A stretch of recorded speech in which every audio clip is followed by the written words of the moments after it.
យសនេះអូយអត់ទោះហើយចាគាត់គឺជាម្ចាស់ iPhone 17 Pro Max ដែរដូចថាអានេះអ្នកនេះមិនពាក់ព័ន្ធនឹងការសេបន្ទុកទេណាពាក់ព័ន្ធជាមួយនឹងការឃើញជាក់ស្ដែងរបស់គាត់ថាសេអាសា comment អូខេហើយក្នុងនេះខ្ញុំបានទៅសេថាឲ្យរើសស្រឡាញ់ពណ៌អីឲ្យមកដើមមែនអត់អូខេមកឥឡូវ iPhone 17នេះមានគ្រប់ពណ៌ឥឡូវស្រឡាញ់ Pro Max ស្រឡាញ់ Air អេអើ Pro Max យកពណ៌អីពណ៌សអូខេ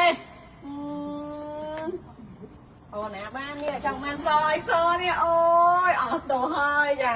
អញ្ចឹងសម្រាប់ឲ្យយកពណ៌សណាចាចាអូខេមួយកាប់អួយពេលនោះមានអារម្មណ៍ថាមានយកសុកមានអីអត់ខ្ញុំស្មានអត់បានហ្មងហ៎និយាយទៅគឺសេចាយនោះអត់មានបានចង់ពិសោធន៍ទេហ្នឹងគុំដងសេតាំងចិត្តចាយមកអីខ្ញុំមានទៅសក់ប្រើហើយអញ្ចឹងណាអូយមានអញ្ចឹងទៀតអ្នកគ្នាចង់និយាយថាអញ្ចឹង